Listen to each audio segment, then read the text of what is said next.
This is the story of New York. In the 70s, city of New York was owned by the mob. People once called New York Fun City. Now the police are calling it Fear City. It was the golden era of the mob.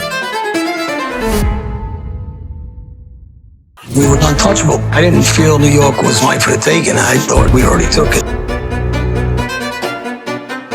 He was having a torrid affair with his maid. There was no way. Our boss, he had 20-something guys killed. Shit. Betray your brothers and you pay for it with your life.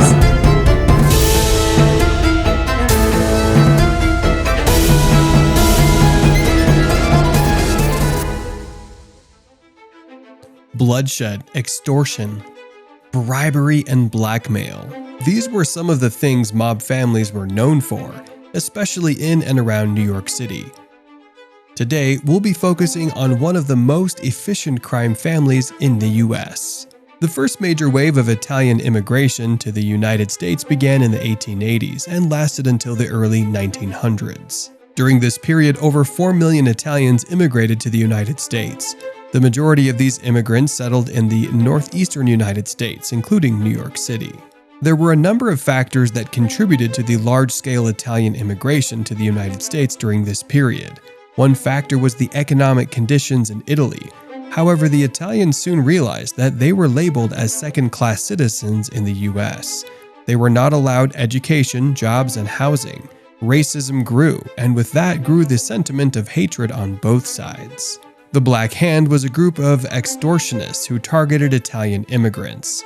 They'd kidnap them and demand ransoms. If the immigrants refused to pay, the Black Hand would murder their children.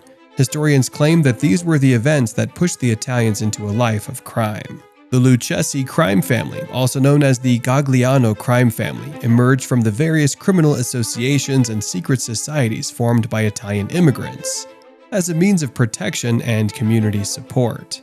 Gaetano Tommy Reina is often considered the founding figure of the Lucchese family. He was a Sicilian-born immigrant who became involved in organized crime activities, including extortion and bootlegging. The Lucchese Mafia family, like other organized crime families of its time, operated under a hierarchical structure.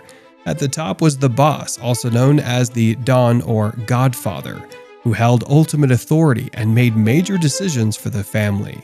The underboss served as the second in command, assisting the boss and potentially taking over in their absence.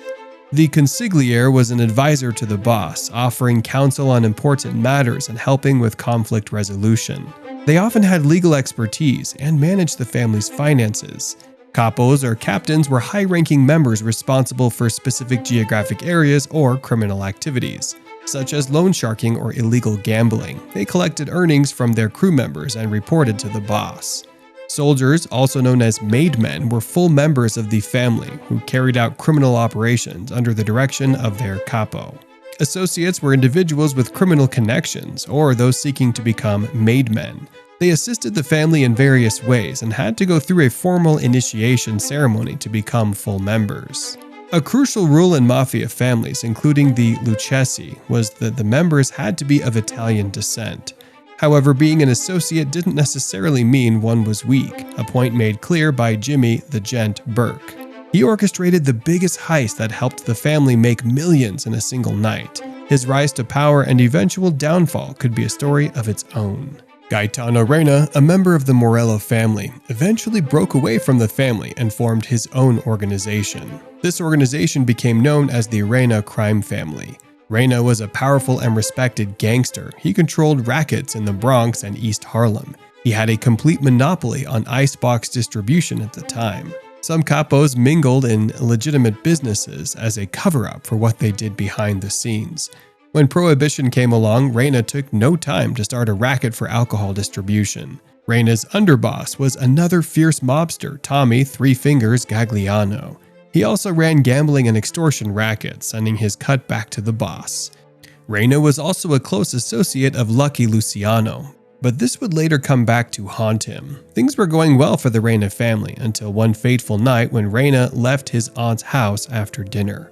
He saw a familiar face on the street. He went to greet him, but instead of a handshake, Vito Genovese greeted him with a double-barrel shotgun. The next morning, Reina was found dead on Sheridan Avenue, his brains scattered on the pavement. This event was the trigger for the Castellamarese War between the Mafia family and the Maranzano family. As the Reina family was already allied to the Maranzano family, they were also dragged into this bloody war that lasted for a whole year. Tommy Three Finger Brown Lucchese would eventually take charge of the Lucchese family. His rise to infamy also had humble yet mischievous beginnings. He got his name Three Fingers from an accident he had in a machine shop. His right hand was only left with 3 fingers. When he was 18 years old, he opened up his own window cleaning business. He would go up to big stores and tell them he had the best window cleaning service in the city. The ones who refused to accept the service got their windows broken. Eventually, the store owners realized that if they wanted their windows clean and in place, the Lucchese window cleaning service was the way to go. His intelligent criminal mind attracted bigger fish. Soon enough, Joe the Boss Mafia would hire him as his hitman, and they went to work right away. Lucchese killed almost 30 people for his new boss. He shifted from extortion to murder, and it paid handsomely. He got away with everything. Tommy had a habit of brutality and would always intimidate his witnesses. Nobody dared to speak up against him. Ultimately, he teamed up with Lucky Luciano, and both men worked under Mafia. Mafia was a ruthless man. He favored bloodshed over dialogue and persisted in removing everyone in his path by force. He also only insisted on doing business with full-blooded Italians. The youngsters called the old-school mobsters the Mustache Petes. Tommy and Luciano were starting to get tired of their boss's senseless killings when Tommy wanted to sell illegally smuggled real liquor to meet the booming market the prohibition brought. Mafia insisted on making cheap bathtub-made bootleg instead, pushing away amazing profits. The two finally had enough and planned to take him out. For their hostile takeover of the underworld, they first would take out Mafia and then Maranzano. Lucchese was cunning. He played both sides. He was allied with one side, claiming to overthrow the other while silently backstabbing his own side. He wanted change. It was the end of the road for the old generation. Lucchese secretly met with Maranzano and pledged allegiance to him, comforting him that there was someone who would take out his rival soon. And soon enough, that happened. On April 15, 1931, 4 gunmen stormed a restaurant with Tommy guns, riddling Mafia with bullets. These guns were the most common firearm in the mob era. The gun was often called the typewriter, owing to the sound that it made. He died holding an ace of spades in his hands, a symbol of bad luck. After Joe the Boss was taken out, Maranzano softened up to the pair. Lucchese was a real criminal. He'd study his targets, find their weakness, and strike when they were vulnerable. He found out that Maranzano feared the audit from the IRS, so much so that he had his bodyguards not carry any guns when they were in the office with him, so as not to get pulled into any gun carry charges. Eventually, Luciano and Tommy snuck in IRS impersonators, lined everyone up, and shot them. Maranzano was no more. Luciano, alongside Lucchese, created the Commission, or the Outfit. He divided New York City among the 5 families: Bonanno, Colombo, Gambino, Genovese, and Lucchese. Each would have their own areas, their own uninterrupted rackets. Carmine Mr. Gibbs Tramunti died in 1973, and he was succeeded by Anthony Tony Dux Corallo. He was called Dux because he was able to evade imprisonment while being surrounded by numerous charges at a time. Corallo was a powerful and influential mobster, and he was one of the founders of the Mafia Commission, and was a close associate of Lucky Luciano. Corallo was able to build a vast network of contacts that included politicians, police officers, and businessmen. He used labor unions and different industries to control the economy of the region.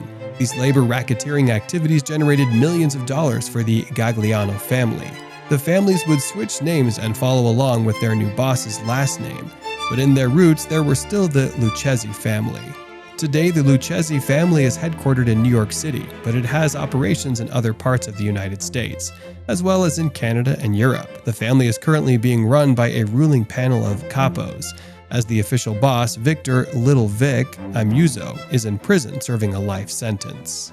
Despite the fact that the Lucchese family has been weakened by law enforcement in recent years, it remains a powerful and influential organization.